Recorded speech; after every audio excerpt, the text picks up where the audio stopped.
Cup fans, welcome to episode 20, or the Nick Cross episode of Colts Unplugged Pod. And yes, I called you guys Cup fans because that's what we're calling you guys now. Colts Unplugged Pod fans, Cup listeners. And yes, we are still making off-season content. I know it's playoff time. It is off-season for the Indianapolis Colts. To make sure to hit that like, subscribe button here on YouTube, on Twitter, on Instagram, and on TikTok if it's still going to be here a week from now. So we'll see.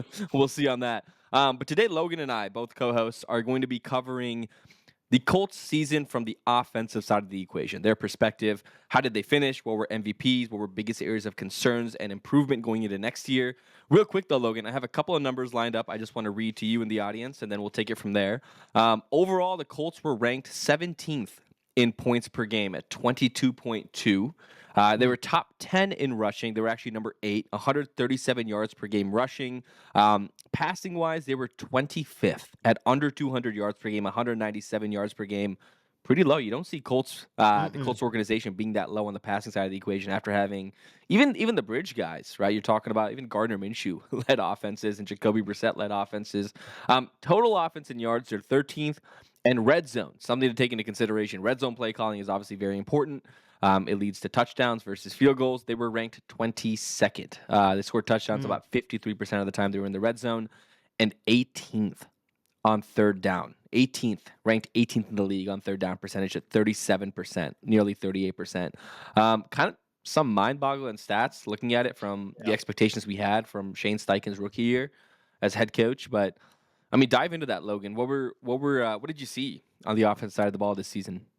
Yeah, first and foremost, shout out Nick Cross, but also shout out Mike Doss. Kind of funny. Cross, Doss, number 20s. Love to Yeah. see it. Shout out. Can you Shout also out shout out? former. He shout out Jalen Jones too. I know you're not number Oh, 20, shout out but Jalen Jones. we love you here. Always, because 20 plus 20 is 40. Yep. So 20 more episodes and we'll be at 40. So shout out Yeah. Jalen Jones. Come to our But show. yeah, man, Thank you. shifting my focus to the offense, like you said, uh, I just mentioned it to you right before the pod. It's mediocre, right? There's no other way to look at it. It's mediocre to, quite frankly, below mediocre. A lot of those numbers. That is not where Colts fans wanted to see this team that has, I think, some dynamic playmakers on offense, Mhm. right? You've got Jonathan Taylor, and people were hoping that Michael Pittman Jr. would take a big step this year after getting the contract, right? And obviously, Anthony Richardson had a lot of expectations after coming out the gate hot the first 4 games into his rookie season last year. Um, so yeah, definitely disappointing to see some of those numbers. I think one that pops out to me the most is, like you mentioned, the passing stats, under 200 yards a game in this modern day NFL. Usually not going to get it done. It's just not, and it makes sense why the Colts finished 8-9, right in that mediocre territory. They're going to be picking number 14 in the draft, because most of the teams that you are seeing right now playing on wildcard weekend, or that are waiting to play in divisional round here in the playoffs, they're top 10, top 15 minimum passing offenses, right? You don't see a lot of playoff teams in today's NFL that are ranked 25th. It's Yeah. just not going to get it done. So that's probably the one that sticks out to me the most. I would say another one is definitely red zone efficiency, right? If I'm not mistaken, I believe you said they were 22nd, right? 22nd. Yep. 22nd, yeah, in red zone. Definitely don't want to be in the bottom uh, percentile, right, when it comes to converting in the red zone. When you get down in the red zone, you have to find a way to get more touchdowns than field goals. Yeah. And they did not do that very well this year. It's disappointing. But like I said, I do think, if I'm looking at a couple bright spots, Addy, obviously that rushing number, that looks great, right? Right. Keep that in that top 10 going into next year, and that'd be fantastic. And that was to be expected, I would say, with a backfield of Anthony Richardson and Jonathan Taylor. I think a lot of Colts fans knew that the Colts would probably be a pretty good running team, and I think they showed that this year. at times that they were a dominant running team and that they have the ability to win games when their running game is really on. But as you Yeah. highlighted, man, when you're not on in the running game, when you got defenses that are stacking the box, 8, 9 guys in the box, and they're daring your quarterback to air it out, and you're not even putting up 200 yards passing a game, it's probably not going to net you the result that you want as far as playoffs, as far as division titles and things of that nature. So that's where I would say Yeah. that's kind of my overall thoughts looking at those numbers. Now that Yeah. we've neared the end of the year, or now that we're at the end of the year here. So Yeah. for the I will Colts, say too, these numbers are a little diluted and a little off because of the fact that your quarterback hasn't played 17 games in, of course, yeah, back-to-back seasons. So you have Joe Flacco in there, who I think actually he might have he made increased this he number. made the Yeah. numbers go up actually passing yards On the wise. passing Yeah, yards, yeah, because he was averaging, like, I mean, yeah, I don't know what he's averaging, but I know a couple of games it was 300 yards, he was 350 throwing three yards, things of hundos. that Yeah, nature. Exactly. So that 197 probably could have come down to like 192, 191 if, Joe Flacco wasn't involved for those couple of games. And obviously it also impacts the running game because we know Jonathan Taylor with Joe Flacco at the helm, he was averaging like 3.5 yards per carry before that yeah, Giants game. it's a And the great point. Giants game, he went off. But then with AR, he was averaging like 4.5 or 4.6 yards per carry, or almost 5 yards per carry. So just know like these things obviously fluctuate when you have a quarterback that hasn't played 17 seasons. And obviously, we're still in. Both Logan and I are all in on Anthony Richardson. We want him to succeed. We want him to be our franchise quarterback. Um, but that's where it's a little bit, it it scares me a little bit if he's not able to play these games. We're in a world of like dual threat quarterback, and with dual threat quarterback, you see Josh Allen, you see Lamar Jackson, you Yeah, see that they're able to use their legs, but you also see that they're able to pass the ball at a high level, like you mentioned, like all these passing teams that are in the playoffs, like they're ranked top 10, top 15, and that's with these dual threat quarterbacks, Josh Allen. right, Lamar Jackson. They found a way to be able to be efficient as a passer, and it's nice. The league is trending in a different direction. You don't have that typical just passer stereotype. It's not like a Tua Tagovailoa um, archetype for a quarterback. You see a lot of these dual threat quarterbacks, but with that, Anthony Richardson needs to take that next step this season as a passer because you can't average 100 less than 200 yards passing. It's not NFL yeah, football. You're not going to win games, and more importantly, it's not Colts football. Like you have Peyton Manning, you have Andrew Luck. We talked about even quarterbacks in between. Those bridge quarterbacks still find a way to throw for average over 200 passing yards per game. That's right, what's going to help you win. So I totally agree with you on that sense. And also concerned in regards to Shane Steichen regressing a little bit this season. I don't know what it was because he looked great with Gardner Minshew. The first 4 games with Anthony Richardson, like I was so looking forward to this season just based on that 4-game sample size, the play calling with him in regards to Anthony hmm Richardson. I was so excited. I was like, this is going to be a top 10 offense in the league when Anthony Richardson comes back. And to our surprise, they're ranked 17th in points per game, total offense 13th in yards, which isn't that bad, and all these numbers that you wouldn't really expect. So yeah. a little Couldn't unfortunate. agree more. And going off that, where are you thinking grade wise? Like if you had to put one of those, classic grades that everyone likes to do at the end Yeah. of the year, right? Where are you putting this offense on an A to F scale? I guess sort of factoring in your expectations, right? You can sort of add that into the grade. Just overall, where would you Yeah. grade this offense? I would say somewhere around that C range. They were just kind of average, and it shows obviously in the box score that they were kind of average. They didn't really do anything too spectacular all season. A couple of trick plays that didn't go their way. Nick Yeah. Benito. Um, You mean uh, Ed Reed? You mean Ed Ed Reed? Reed. You mean Ed Reed, according to Adai Mitchell. Shout out Ed Reed, episode Yeah, 20. I mean yeah, shout out Reed. it. That's great.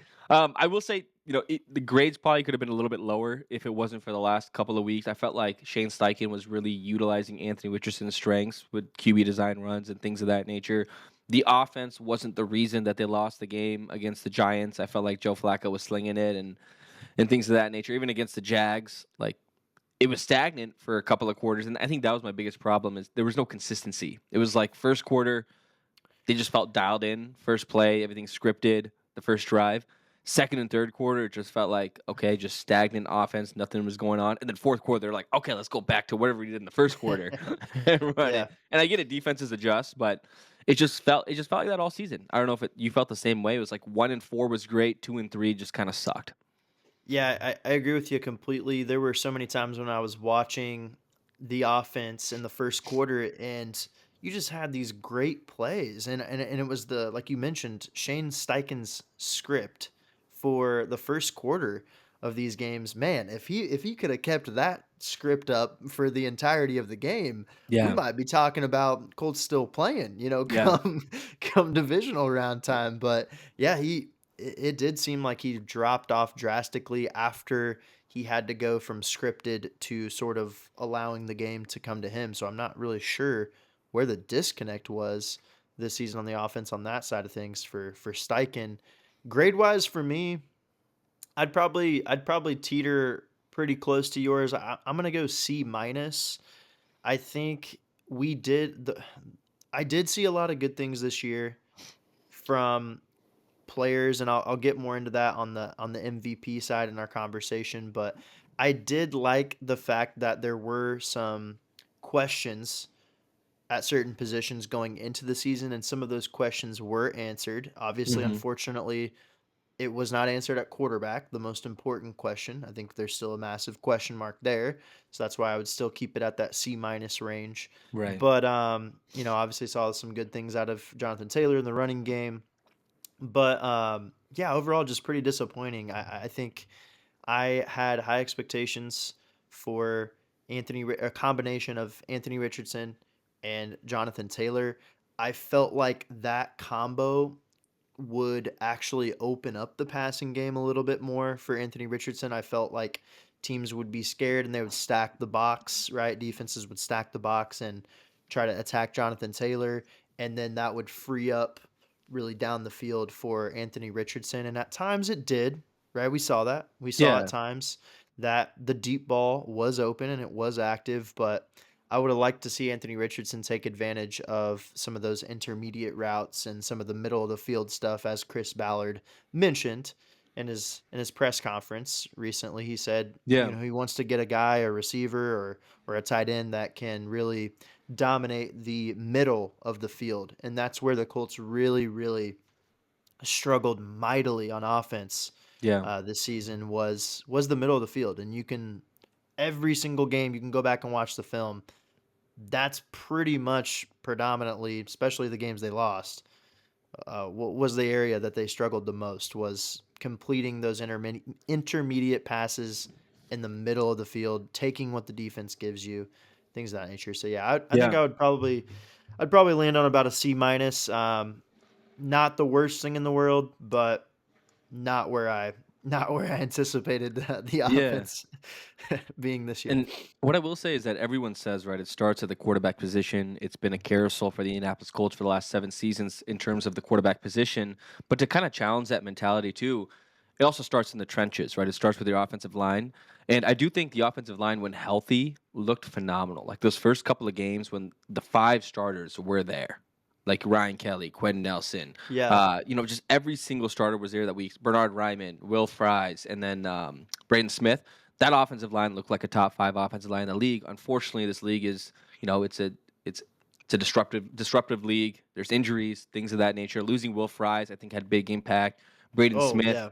Braden Smith having to leave for personal matter. Then you had Ryan Kelly out for a couple of games, for 4 games. You had Bernard Ryman out for a couple of games. The only consistent piece you had there was Big Q, Quentin Nelson at the end of the And day. he's an So all pro again. So I mean, there you exactly. But go. it was Yeah. cool to see what the Colts developed, and they got some good rookies in the draft in terms of their offensive line. Tanner Borellini looked great. Gonzalez looked great at right tackle and at left tackle. So I think we have a future there. But once again, the inconsistency due to injuries on the offensive line, I think, led to a lot of just broken plays. There was a shit ton of holding penalties throughout the season, which also impacts the quarterback. It impacts play calling when you're at 2nd and 18 versus 2nd and 6, 3rd and 18 versus 3rd and 6. So I think they all kind of go hand in hand, and it starts really at the offensive line. And unfortunately, we weren't able to see a healthy offensive line off season Right. or the entire season.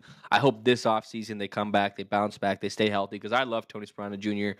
as a O line coach. I think he does a phenomenal job. And then I think also we talked about the consistency. Due to that, the consistency at hopefully Air will take the next step, and the consistency at the quarterback position will be where we need it to be in order for this offense to open up. Because JT looked like JT with Anthony Richardson, and you could see on those RPOs, either Anthony Richardson taking the ball or JT getting the ball. Like it really did open up the field for these wide receivers, and I kind of want to talk about the wide receivers as well, kind of segueing there because I wanted to ask you it felt every game was just kind of up and down. There's games where their wide receivers are just like the bright spot of the game. They were playing really well. I feel like we had a good core when it came to Michael Pittman, who by the way was playing with a fractured back. So I'm going to give him some leeway this season. That's a tough injury to play through. We'll give him a little bit of a Yeah, a leeway. little bit, right? No, you get a pretty big leeway for that. Yeah, exactly. Josh Downs, I felt like broke out this season, and then the biggest breakout was obviously Alec Pierce. I think that's an A+ wide receiver season for him this season. And then you have these games where you have like this wide receiver core that looks really good. You love them, and then you have these games where they're just. I think Anthony Richardson was top fives in regards to drops caused by wide receivers, and so Yeah. it's just very up and down every game. Right, there was just no consistency. So for me, I would probably give him like a B in terms of the wide receiver core. I don't know where you sit on that, how you saw that fluctuation, but what were your thoughts there? Yeah, I think that's a pretty solid assessment. I'd probably go right around like B or B minus as well. Probably more towards B minus for me just because of the I mentioned it before, the the lack of immediate return that the Colts got on AD Mitchell. I don't think a lot of people were anticipating. I don't Yeah, think a lot of people thought he was going to be, Malik Neighbors, or I don't think a lot of people thought he was going to be Brian Brian Thomas. Thomas Jr., yeah, the LSU guys, but I mean, I feel like most people thought, even draft experts were like, "Wow, the Colts absolutely nailed it with this pick. At They got 46. their stud guy, like he could be a number 1 receiver in this league." And he quite literally, in my opinion, was the worst wide receiver on the Colts this season. I don't think there's really any argument there. In He regards to was catching the ball, though, in in regards to regards to separation, he's yeah, insane, but he didn't yeah. catch the ball. When the Like, game was on the line and when it came down to do his job as a wide receiver, which was catch the football, boy oh boy, did he not do it. And he mm-mm. knows that. I mean, he knows that he didn't have the season that he wanted to, right? So I'm not going to sit here and criticize and crucify the guy because he was a rookie, right? But at the end of the day, he's got to take a major step forward for the Yeah. Colts offense to really get a return on investment on that pick, because that was rough. I mean, I that was really really bad rookie season for him. y Um, yeah. and then I think I agree with you 100%. I was gonna segue into MVPs for me. I think crazy enough, like I gotta put my MVP of the season as Alec Pierce, because he was a guy. I mean, he led the NFL in yards per catch. The Colts finally were able to have some semblance of a down the field passing attack, which they have looked for a while, right? Since Andrew Luck to T.Y. Hilton, they've been searching for that down the field threat, and Yeah. he really gave that to the Colts offense this year. And so my MVP would definitely be Alec Pierce. So he definitely raises the grade in that wide receiver room. It just seemed like every game there would be one or two plays where all of a sudden there goes Alec Pierce down 40 yards down the field, 50 yards down You the were field, you man. were at that game, the game in Yeah, Duval County where Colts were down it's like amazing. Yeah, 14 in the 4th quarter, and back-to-back Alec Pierce bombs yeah. just changed the game completely. We still Cra- lost, but Crazy enough, I was actually sitting right in front of Alec Pierce's family. So it was like his oh, dad, his mom, like all of them, like they were all there because I guess you get a someone told me, I picture? guess I didn't know, Oh unfortunately, my but god. I got to high five his dad, so that was cool. So shout out Yeah. Alec Pierce's dad. He was a cool guy. But yeah, I mean, I think just every time his number was called, every time the Colts needed a big play, every time it seemed like the Colts were out of a ball game, it just seemed like, wow, there's Alec Pierce down the field with just jolting life back into this offense and really getting the forward momentum going for the Colts. So yeah, shout out to Alec Pierce. You've got my Pro Fan Logan stamp of approval, MVP of the year. Let's go, baby. Our first official ever Our cup our first MVPs, official offensive cup MVPs. award goes to Alec Pierce. Yeah, But what's your who do address? We'll send it to you, by the way. we'll send it over to you. Who do you got though? Like I mean, Pierce Yeah. was a big one. Who else do you feel like, man, they really helped this offense this year, and Yeah. without them, it would have been even worse. So I thought on the offensive side of the ball, it's very fair to assume that you could give the offensive MVP to a couple of different players. Like JT comes to mind. You can give Right. it to any of the wide receivers. I think Michael Pittman playing through that back, injury, the essentially fracture in his back. Josh Downs took that next step. He was great. Alec Pierce, obviously, like you mentioned, I think he would be my number two. My number one is the guy that played all 17 games. And there was one game he played poorly, but outside of that, 16 games, 16 straight games, it was just phenomenal. And it was the guy that kept the entire offensive line intact. It was the guy that you would run behind, whether you were Anthony Richardson or whether you were Jonathan Taylor on those pull runs. They're getting to the end zone, or that rush is going to be 8 yards or more, essentially. And that's Big Q. That's Qued Nelson's. Big Congratulations, cube. Big Q. Congratulations, brother. You get a high five. Cup clap. Cup clap. Cup Cup clap. clap for you. Cup clap for you. Think about it. Every single year he's been in the NFL, he's been a first team or a second team All Pro, and it shows this season as well. Second team All Pro for him. Just a phenomenal guy. Literally the only guy on the offensive line that played the entire season and kept that unit intact. He Yep. was the guy that AR ran behind, that JT ran behind. It just felt like a guy that was a presence that they needed there on the offensive side of the ball. The guy that was not going to let anyone get to Anthony Richardson besides one game. He had one bad game. I forgot which game it was, but outside of that, I think it he was the showed up consistently. Lions game, if I'm not mistaken, Yeah, right? it might have been He the got Lions game. dominated pretty bad by Yeah. I can't remember that guy's name. Yeah, The but he defensive was tackle. It's like he was Nichols, going. I think. I Maybe forgot what his name Nichols. was, but he Yeah. was scary, man. When I was looking Yeah. at Big Q getting thrown around like that, and he doesn't get thrown Yeah. around very often. Like he was handling his own with Jeffrey Simmons, Yep. the other guy Sweat, I think they got, or whoever they got, but uh, just played 17 games. I think was the biggest thing too, because a lot of the guys, AP was out with a concussion, Michael Pittman missed a game or two, Josh Downs was out in the beginning of the season, JT missed a game or two, so it was nice for me to see this guy played consistent football and played Yeah. at a very high level. Even though I completely agree with you, Alec Pierce would be my number two, and then I think would either be like JT or JD in there. But who was your biggest flipping coins? Because I think enough praise of the Colts. Who was your biggest disappointment on the offensive side of the football for you? And I think we might have talked about it or might have similar takes on this, but Yeah. I think I already talked about mine, so I'm it's hard for me to shy away from it because I he's a I don't know. rookie, which He's a sucks. rookie. He's a rookie, and I don't want to do this. I don't want to pile on him even more, but I think it really does have to be AD Mitchell for me, just because I didn't think he was gonna, like I said, I didn't think he was gonna be an immediate contributor. Like, hey, he's coming in, he's the number one guy, and he is just making this Colts offense leaps and bounds better, but it was Yeah, just a rough season, man. Like I said, I think you could point back and look at probably almost every single game. It seemed like there was a drop in there for him or two drops. It just not the year that you want out of AD Mitchell. And yes, like we talked about, he did definitely struggle with, he would get open at times and then the quarterback would overthrow him, right? Either AR or Joe Flacco.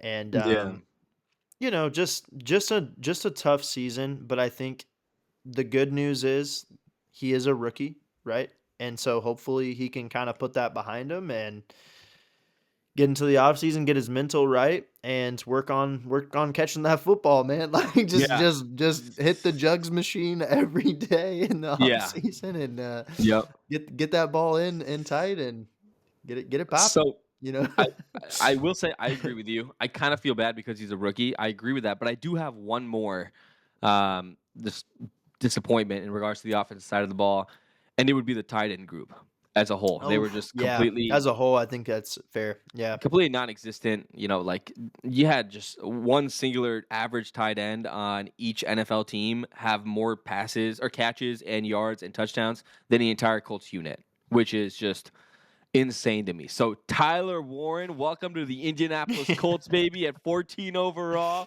You're Ooh, gonna I don't make even know if he'll fall to 14. I hope at I this point. know. Jeez. But Yeah. you're gonna make the Indianapolis Colts fans a very happy group. I'll tell you that much. I'm definitely getting a to, jersey. to I can your promise you point, that. Addy, I agree with you because if you ask any fan base in the NFL that's not an Indianapolis Colts fan, I guarantee you very, very, very few of them would be able to name a single tight end on the Indianapolis No, yeah. Colts. I Mo don't Cox is a meme though, so maybe maybe him, but maybe him, yeah. maybe, but man, it would be I It don't was just it'd be hard to bad, find dude. somebody. Yeah. It just felt like who was like you gotta first and foremost, whoever was the tight end coach, he didn't have a lot to work with, but get him the Tough hell job. out of here. Tough job. But it also Tough job.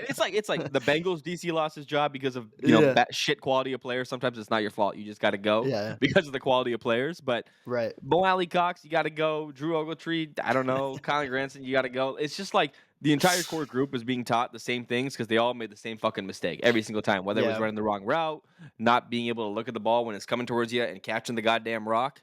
It's just consistently on third One downs. Yeah, One go ahead. point I will make though about that tight end group, there was if I had to shine one positive light, I would say I do think that Ogletree, he took a step forward as a blocker, strictly Yes. as a blocking tight end, and you can see that in the Colts results this year running the football. I mean, they were eighth, like we just highlighted.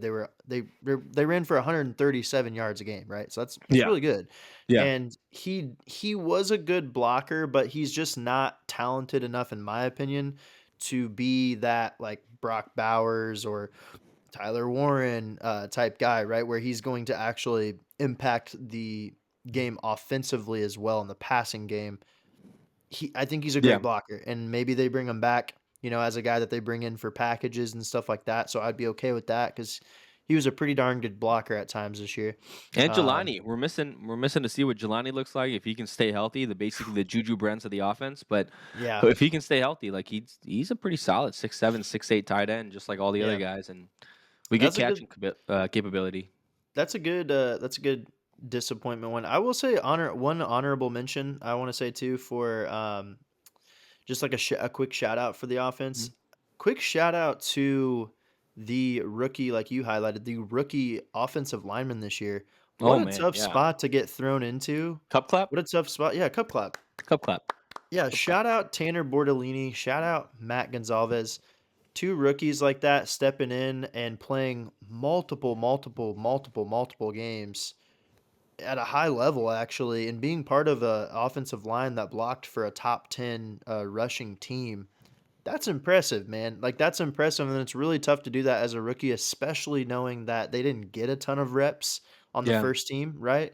Throughout the course of the year, so hell of a job by Gonzalez stepping in for Braden Smith, a guy who's so talented, right on the offensive line. So hell of a job him stepping in, and then Bordellini filling in for Pro Bowler and basically staple of the Colts offensive line, Ryan Kelly. Fantastic job. Could not be more happy with the job that they did as rookies, and really excited to see the step forward that offensive line takes going into next year. Hopefully, getting Fries back, obviously healthy, yeah, um, and yeah, just having Gonzalez and Bordellini step into more probably a starter role is what it looks like next year. yeah, So yeah, shout out those guys and shout out the offensive line. When it came down to it, they did their job. And yes, they got beat at times, but hey, blocking for a top 10 rushing team in the NFL, that's nothing to yeah. scoff at. So, I will say we got a good running back group. Just add our RB2. I think Tyler Goodson's still great, but add a solid RB2 pass catching back as well that can actually catch the ball. O-line seems like they're solidified. Maybe get some depth pieces. Tight Yep. end is something that needs a complete rework. QB, there's still a question mark there, but we still, have trust in you, Anthony Richardson, to stay healthy and play 17 games next season and take the next step. And then wide receiver core, I feel like is decent enough. I hope AD takes that next step. Pittman, He has to, get yeah. healthy. He has to take that next step. Yeah. But I don't know. That's about it. I think from our side of the equation when it comes to the Colts offensive side of the ball. Remember, this is not the last time, Colts fans, we're going to be talking about the offense. We're going to be here the entire offseason, so make sure to hit that like and subscribe button on all platforms. And we appreciate you sticking with us and being with us, and looking forward to covering the defense later this week. And we'll have that episode out for you later this week. But yeah, Colts fans, appreciate you tuning in, and we'll catch you on Thursday. Have fun watching the playoffs, guys. Yep. Yep.